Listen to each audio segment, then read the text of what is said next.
ప్రథమ పౌరుల నాయకులకు అందరూ కూడా పేరు పేరున నమస్కారం తెలియజేస్తా ఉన్నాను.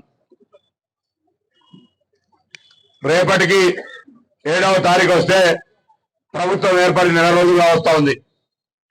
3 తారీఖు ఫలితాలు వచ్చినా మంత్రివర్గ ప్రమాణ స్వీకారం 7 తారీఖు చేసింది కాబట్టి ప్రభుత్వం 7వ తారీఖు నుంచి లెక్క. శాసనసభ్యులుగా 9 తారీఖు ప్రమాణ స్వీకారం చేసినాం. దాని తదుపరి జరిగినటువంటి కేబినెట్ లో ప్రభుత్వం ఎన్నికలకు ముందు చెప్పినటువంటి గ్యారెంటీలన్నీ అమలు చేయాలనేటువంటి ఆలోచనతో చర్చ జరిగింది. చర్చలో భాగంగా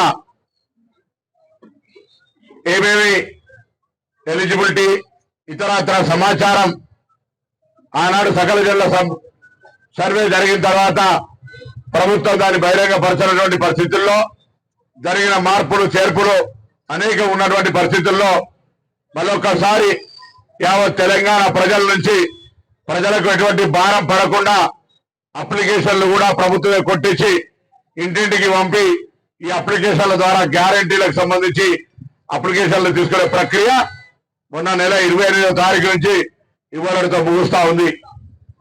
ఈ అప్లికేషన్ల ప్రక్రియలో ఉదాహరణకు పట్టణంలో దాదాపు 6,000 ఇళ్లుంటాయి. మొత్తం హుస్నాబాద్ నియోజకవర్గంలో 80 నుంచి 90,000 హౌస్ హోల్డ్స్ ఇళ్లుంటాయి. జనాభా ఓటర్లు 2,40,000 చిల్లర అయినప్పటికీ కూడా యావరేజ్ ఒక ఇంటికి ముగ్గురు వేసుకున్నట్టయితే 80,000 ఇళ్లనే లెక్కన ఇప్పటికే ఈ నియోజకవర్గం మొత్తం మీద ఇవాళది లెక్క లేక 85,000 అప్లికేషన్లు ఈ యొక్క ప్రజాపాలన కింద రావడం జరిగింది. తప్పకుండా అందరికీ విశ్వాసం కలిగిస్తా ఉన్నాం.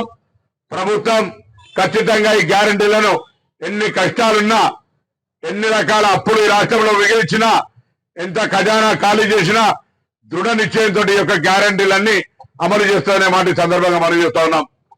జనరల్ గా పాలిటిక్స్ కాకుండా వేదిక మీద జరుగుతున్నటువంటి ప్రభుత్వం మీద ఆరోపణలను జవాబు చెప్పాల్సినటువంటి పరిస్థితి ఇవాళ ఉంది. ఇవాళ నెల రోజులుగా కానీ ప్రభుత్వాన్ని మనం ఎవరి దగ్గరనైనా అప్పు తీసుకుంటే కూడా 1 సంవత్సరానికి అప్పు కట్టిస్తామంటే 1 నెల రోజులకే అప్పు కట్టియలేదని 420 కేసు పెడితే కూడా ఏ పోలీసులు కేసు పెట్టరు. ఎందుకంటే ఆ అగ్రిమెంట్ అనేది సంవత్సరం దాకా ఉంది. మేము ఇచ్చిన 100 రోజులు ప్రభుత్వం ఏర్పడి 30 రోజులైంది. లేదా ఇంకా గతంలో అధికారంలో ఉన్నటువంటి హామీలు చాలా అమలు చేయనటువంటి పరిస్థితి కూడా ఉండే. ఇలా ఈ హామీలు అమలు కాకముందే అప్లికేషన్ల ప్రక్రియ జరుగుతుంటేనే కాంగ్రెస్ పార్టీని 420 అని విమర్శించేటువంటి ఒక పరిస్థితి వచ్చింది. అది వాళ్ళ విజ్ఞతకి వదిలిపెట్టిన నిన్ననే చాలా గట్టి చెప్పినాం. అనేకమైన సెక్షన్లు ఉన్నాయి. 379, 382, 384, 392 అన్ని ఎక్స్టార్షన్, డెకాయిట్, రాబరీ, థెఫ్ట్ అన్ని 4 కేసులు రిజిస్టర్ చేసినా కూడా సరిపోనంత ఈ రాష్ట్ర ఖజానా దోపిడీ జరిగింది. ఏది ఏమైనా ఇవాళ మేము హామీలు అమలు చేయకపోతే బరాబరుగా తెలంగాణ రాష్ట్ర కేంద్రంలో ఉన్నటువంటి ధర్నా చౌక్ ఓపెన్ చేసి పెట్టాం. తప్పకుండా మా మీద ఒత్తిడి ప్రజాస్వామ్యంగా తీసుకోవచ్చు. గతంలో ఎవరైనా అడిగే పరిస్థితి లేకుండే ఇవాళ ప్రజాస్వామ్యంగా అప్లికేషన్లు ఫ్రీ ఇచ్చినాం. ప్రతి వార్డులో కౌంటర్ పెట్టినాం. ఈ పట్టణంలో కూడా 6,000 అప్లికేషన్లు వచ్చినాం. తప్పకుండా అందరికీ అర్హులైన వాళ్ళందరికీ కూడా అన్ని రకాల కార్యక్రమాలు ఇచ్చే విధంగా పర్యవేక్షణ చేస్తామనే మాట మరొక్కసారి కూడా అందరికీ ఈ సందర్భంగా మనం చెప్తాం. ఇది కాక గతంలో ఇచ్చిన డబుల్ బెడ్రూమ్ సంబంధించి ప్రభుత్వాలు మారుతుండొచ్చు, రాజకీయ పార్టీలు మారుతుండొచ్చు, కానీ లబ్ధిదారులకు సమస్య రానియము. తప్పకుండా అసంపూర్తిగా ఉన్నప్పటికీ కూడా, ఎందుకంటే సమాజానికి తెలవాల్సిన అవసరం ఉంది, అసంపూర్తిగా ఉన్నప్పటికీ కూడా లబ్ధిదారులు వచ్చిందని వాళ్ళు అంటా ఉన్నారు, అధికారులు ఇచ్చినారని వీళ్ళు అంటా ఉన్నారు. ప్రజాప్రతినిధులకు తొందరపడి ఇచ్చిన కారణాలు ఏదైనా కానీ తప్పకుండా వాళ్ళ యొక్క సంబంధించి ఇప్పుడే ఆర్డీఓ గారు ఆదేశిస్తా ఉన్నాం. దానికి సంబంధించి వెంటనే ఒక ఎస్టిమేట్ తయారు చేసి ఎవరికైతే ఆల్రెడీ అలాట్మెంట్ ఇచ్చిరో కనీసం వాళ్ళు సంక్రాంతి దాటాక మంచి రోజుల్లో గృహప్రవేశం చేసుకునేటువంటి సౌకర్యాలు కలిగేసే విధంగా చర్యలు తీసుకోవాలి. అందుకు నిధులు కేటాయించే విషయంలో కూడా తప్పకుండా చొరవ పెడతానటువంటి మాట మనం చేస్తా ఉన్నాం. ఎక్కడ కూడా లబ్ధిదారులకు ఇబ్బంది కలగద్దు కాబట్టి ఈ నిర్ణయం తీసుకొని ముందుకు పోతామనే మాట మనం చేస్తూ, నిన్ననే CDMA director of municipal administration సంబంధించినటువంటి బృందం ఇక్కడికి వచ్చింది. పట్టణాన్ని మున్సిపల్ అధికారులతో కూడా కలవడం జరిగింది. ఏ విధంగా పట్టణానికి సంబంధించిన ఒక ప్రణాళిక తయారు చేస్తా ఉన్నాం. ఫేజ్డ్ మేనర్ లోపల నేను గతంలో ఎన్నికల్లో హామీ ఇచ్చినట్టుగా మీ శాసనసభ్యుడిగా గెలిచిన మీ అందరి ఆశీర్వదించండి. మరొకసారి మీ అందరికి ధన్యవాదాలు. తర్వాత నాకున్నటువంటి పార్టీ క్రియాశీలత, పార్టీలో చాలా కాలంగా ఉన్న దృష్ట్యా మా పార్టీ నాయకులు పెద్దలంతా నన్ను మంత్రిగా చేసినారు.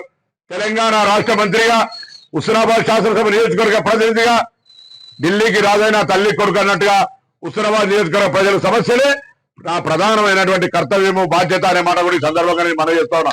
తప్పకుండా ఈ నియోజకవర్గంలో ఉండబడేటువంటి ఇంతకుముందు సందర్భం కాకపోయినా మరి రైతు నాయకుడిగా శివన్న చెప్పిండు.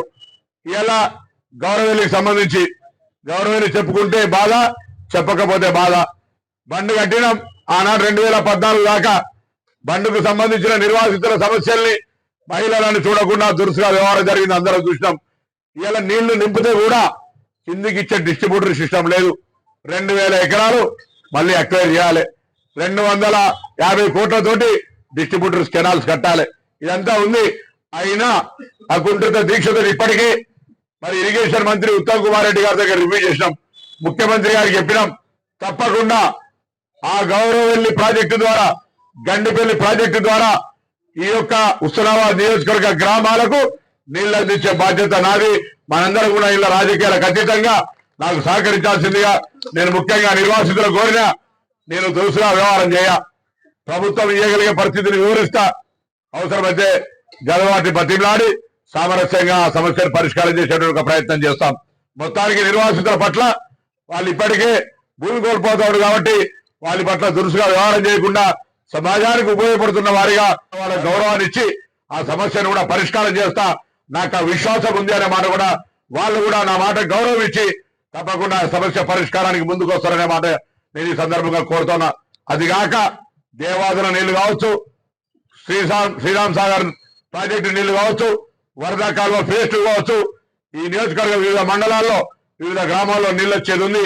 నేను రైతు బిడ్డగా, గతంలో మార్కెట్ చైర్మన్ గా, పార్లమెంట్ సభ్యుడిగా పనిచేసినటువంటి అనుభవంతో, నాకున్నటువంటి అధికారుల పరిచయంతో ఇప్పటికే వాటిని అన్నింటినీ కూడా రివ్యూల ద్వారా, టెలిఫోన్ల ద్వారా ఆ కార్యక్రమాలను కూడా సమీక్షిస్తా ఉన్నాయి. ఇవన్నీ కూడా మీకు ఎప్పటికప్పుడు చెప్పేది కాకుండా పని పూర్తయిన తర్వాత వాటి ప్రయోజనాలు అందే సమయం లోపల మీ అందరికీ కూడా వివరించాలనేటువంటి ఆలోచనతో ఉన్నారనే మాట మనం చేస్తా ఉన్నా. తప్పకుండా ఇంకా కూడా ఇక్కడ కొన్ని కార్యక్రమాలకు ఇప్పటికీ ఆర్డీఓ గారు స్థల సర్వే చేస్తా ఉన్నారు. తప్పకుండా ఆ స్థలాలు సరైన విధంగా దొరకగానే ఆ యొక్క ప్రణాళికను మీకు తెస్తామనేటువంటి మాట మనం చేస్తూ ఇవాళ చివరి రోజు నియోజకవర్గంతో పాటుగా రాష్ట్రంలో మరి నేను హైదరాబాద్ ఇన్ఛార్జ్ మంత్రిగా కూడా ఉన్నా. అక్కడ కూడా 150 మున్సిపల్ డివిజన్లల్లో చాలా సజావుగా ప్రక్రియ జరుగుతూ ఉంది. ఇక్కడ కూడా హుస్నాబాద్ నియోజకవర్గంలో ఎక్కడ కూడా చిన్న ఇబ్బంది లేకుండా అప్లికెంట్ ఇట్లా జరిగింది అట్లా జరిగింది అనేటువంటి చర్చ లేకుండా ఈ కార్యక్రమం కొనసాగింది. ఇందుకు సహకరించిన అందరి అధికారులకు, ప్రజాప్రతినిధులకు, పౌరులందరూ కూడా స్థానిక శాసనసభ్యులు గారికి ధన్యవాదాలు తెలియజేస్తా ఉన్నాను. ఈ కార్యక్రమం తర్వాత ఈ యొక్క ఎంపిక ప్రక్రియకు సంబంధించిన విషయం లోపల కూడా అందరూ నిజమైన లబ్ధిదారులకు ప్రయోజనం కలిగే విధంగా రాజకీయాలకు అతీతంగా సహకరించాలనే వాటి సందర్భంగా నేను కోరుతా ఉన్నాను. అదేవిధంగా ఇంకా ఇతరత్ర అంశాలు కూడా ఏమున్నా ఇవాళ పొద్దున మామూలుగా హమాలి 2 సంఘాల దగ్గరికి పోయినాం. వాళ్ళందరికీ చెప్పినా, నేను ఆర్డీఓ గారు కూడా చెప్తాను, మరొకసారి ఎంఆర్ఓ గారిని, నేను హాస్పిటల్ సూపరింటెండెంట్ తోటి మాట్లాడినా. వాళ్ళందరూ కూడా ఇక్కడ జనరల్ అవైలబుల్ హెల్త్ చెక్ తోటి ఒక medical health profile, blood test కానీ, సిబిపి కానీ వాళ్ళందరికీ చేసి కూడా రోజు కొంతమంది చొప్పున 2 హమాలి సంఘాలతో పాటుగా ఇక్కడ రోజు గుమస్తా సంఘాలున్నాయి. ఆటో కార్మికులు ఎవరైతే మామూలుగా రోజువారీ జీవనం కొనసాగిస్తారో వాళ్ళందరికీ డైలీ బేస్డ్గా ఒక ప్రత్యేకమైనటువంటి అవకాశాన్ని అక్కడ ఇచ్చి అందరూ ఒక బ్లడ్ ప్రొఫైల్ ఇక్కడ ఈ నియోజకవర్గం ఆదర్శంగా ఉండే విధంగా వాళ్ళందరికీ చేసి అవసరమైన ట్యాబ్లెట్లు ఇతరత్ర ఒకవేళ ప్రభుత్వంలో లేకపోతే సొంతంగా మీరు ఏర్పాటు చేయడానికి సిద్ధంగా ఉన్నా